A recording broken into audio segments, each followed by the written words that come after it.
Well, we all lived through it. Marble-sized hail falling across parts of Kentuckiana last night. 2 rounds of hail in some places, part of a much bigger line of severe storms causing serious damage in parts of Kentucky and southern Indiana. The National Weather Service in Louisville also telling us today that 1.5 inch size ping pong ball hail blanketed PRP. Well, tonight the National Weather Service also confirming 1 tornado touchdown in Hardin County. It's our top story. Hello, everyone. I'm Doug Proffitt. And I'm Shay McAllister. Storm cleanup is the top story right here at 5 o'clock. It is going to be a busy couple of days for the National Weather Service with reports of unconfirmed tornadoes all over our area. Crews plan to assess damage in Hardin, Bullitt, and Warren counties in Kentucky, and Floyd, Madison, and Du Bois County, also Orange County up in Indiana. We have team coverage for you right here tonight at 5 from French Lick, Indiana, Hardin County, Kentucky, and Linden in eastern Jefferson County. We start our team coverage with Jim Stratman. He talked to a neighbor in the area who says in his neighborhood, everyone's lucky to be alive. Well, this may be just an extreme example, but it's definitely an example of what we've seen all throughout Linden. You can take a look right here. This massive tree just crashing into this home. And in fact, when you take a look at this scene, you're going to be amazed that nobody was seriously injured when this happened last night, but that is the case at this point.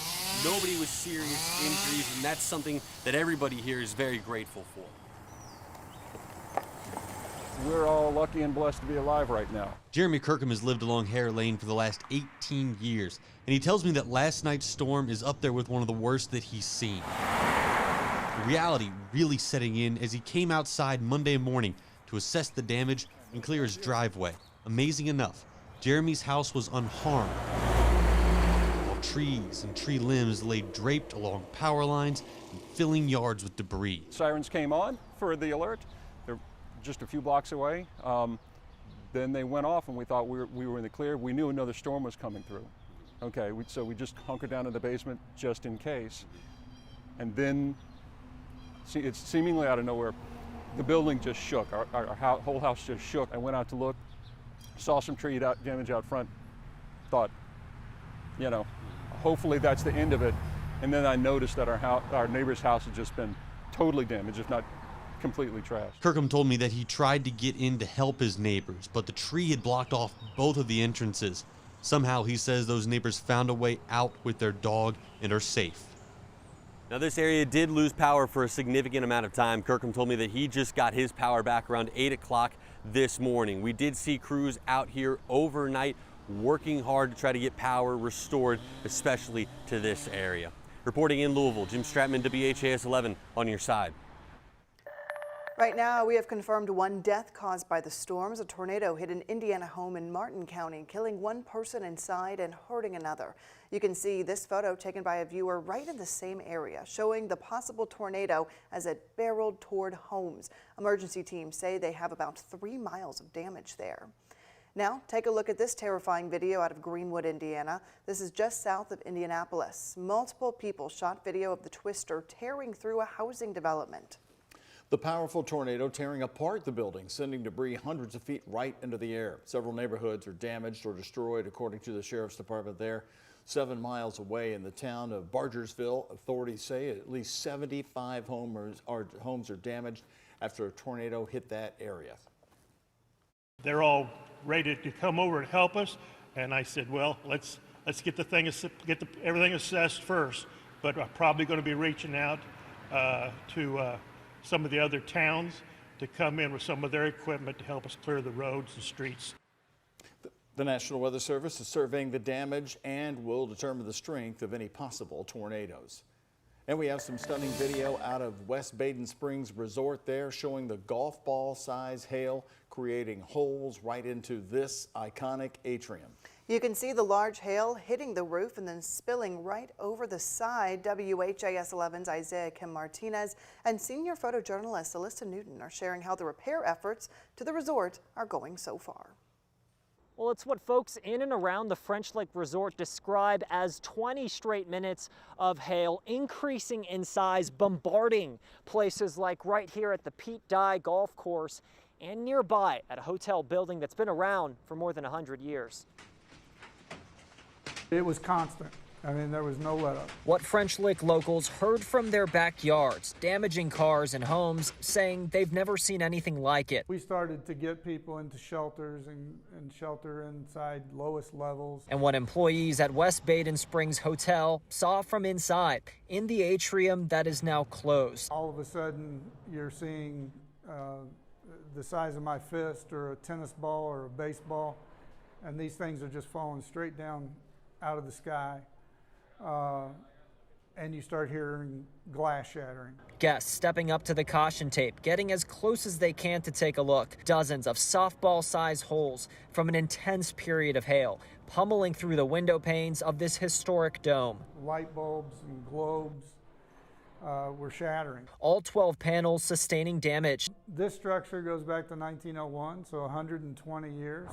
As you drive into the resort, you can see crews working on the roof to patch the damage. My head was at safety. Not far away, the Pete Dye Golf Course has recovered well from the craters that covered the greens and fairways just Sunday night. Divot marks, pot marks. Now all but the tee boxes mostly fixed. That's what kind of shocked me, that we didn't have more damage. Ultimately, Resort Chief Executive Officer Chuck Franz is counting his blessings. You hate to lose a landmark like this, but I'll tell you, the biggest thing is I'm just so thankful that no one was hurt. Saying these broken pieces can and will be repaired, maintaining this building's integrity and immense history that people flock from across the country to see. In French Lick, Isaiah Kim Martinez, WHAS11 on your side.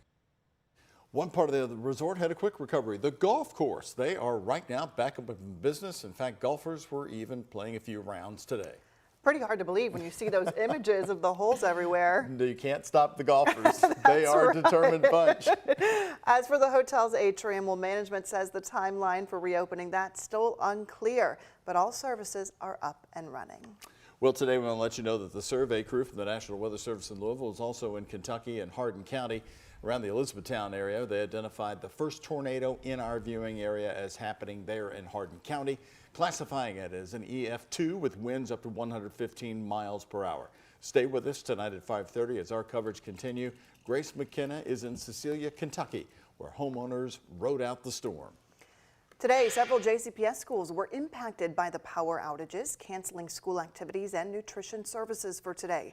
And tomorrow, the literacy program and the Backpack League at the Stuart Frost campus will be canceled.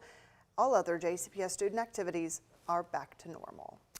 Back to parts of Louisville. Here's another great example of how strong the winds became last night. This is not a small tree, but it certainly uprooted big time in the Murray Hill neighborhood here in eastern Jefferson County. And it wasn't just strong wind. Some areas also had some flash flooding. This is a picture from Mike Sanders in Elizabethtown. This area had up to 3 inches of rain yesterday. So we're all going to be on guard this week. If we hear the little bit of thunder after what we just went through, going to be wondering, is it going to be just as bad?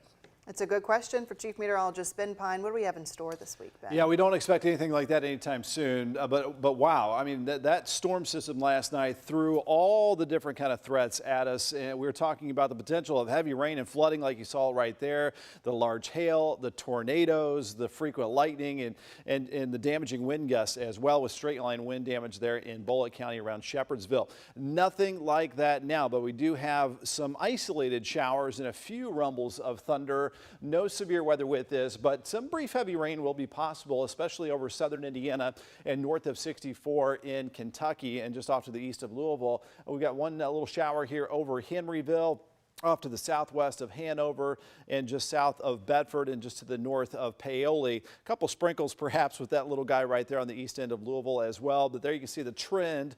Northern half of the area, best chance of these isolated showers this evening. Most spots will be staying dry, and then any of that activity will diminish and fade away after sunset as we lose that daytime heating. Our lows tonight in the 60s. A really quiet day for some cleanup tomorrow. Highs in the lower 80s and low humidity as well. We're at 83 and 84 now. Wind gust up to around 25, so a bit breezy. Mostly dry though for tonight, low of 67. Upper 70s at lunchtime tomorrow. A lot of sunshine with that high up to 84 degrees. Now we're going to turn up the heat. 90s we're going to return later this week. At the same time, the return of some storms. We'll time it out just ahead. Ben, thank you. More local news here tonight at 5. Police arrested 2 teenagers in a deadly shooting that happened in the Southland Park neighborhood. LMPD says a 13-year-old girl turned herself in. Officers charged her with reckless homicide. Then they arrested a 15-year-old boy and charged him with tampering with physical evidence and possession of a handgun. The shooting happened on Strawberry Lane near Estelle Avenue just before 9 o'clock Saturday night. A man was also taken to the hospital where he later died. And we now know the name of a woman who died in a motorcycle crash over the weekend. The Jefferson County coroner says 26-year-old Bobby Stacy was the one driving in Butchertown when she crashed. It happened Saturday night around 11:30 at River Road and Dockview Drive. Police say that Stacy rear-ended a car, turning into an apartment complex. She died at the scene. No other injuries were reported. And a man pleaded guilty today to killing his wife and shooting at his children in Shively, hurting his 11-year-old daughter. This happened in July of 2022. Ronald Burdett shot and killed his wife in front of his children. He then turned the gun on his 11-year-old twins. The girl was hit in the neck, but the boy was not hurt. The two children were the ones to call 911. He pleaded guilty to murder, assault, and wanton endangerment. The recommended sentence for Burdett is at least 25 years, and he's going to be sentenced formally in August. And today, the family of a man shot and killed at a Shively Animal Clinic is protesting the decision of a grand jury that came in last week. The shooter who killed T.J. Taylor will not face any charges. Have you not watched the video? Does the video show he's the aggressor? No, it doesn't. A grand jury choosing not to indict the shooter last week, but the Taylor family says this was an unfair decision, claiming the prosecutor did not show all of the evidence. They held this rally for justice today in downtown Louisville at Jefferson Square Park. The Commonwealth's Attorney's Office says security video shows Taylor being the aggressor. Still, the family says they have many questions.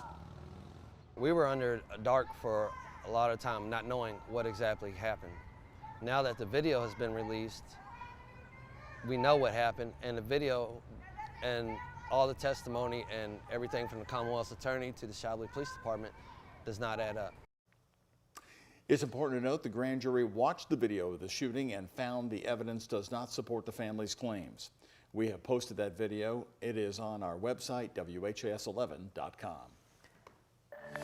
And the new downtown location for Old National Bank is now open. The branch moved from their Preston Point location to the Mercer building at 4th and Main Streets after the mass shooting by an employee just 2 months ago. It killed 5 people. Several other employees and a police officer were also injured in the shooting. The new banking center is located on the first floor of the building. It was previously occupied by Stark Yards Bank and Trust. The branch is open 9 to 5, Monday through Friday.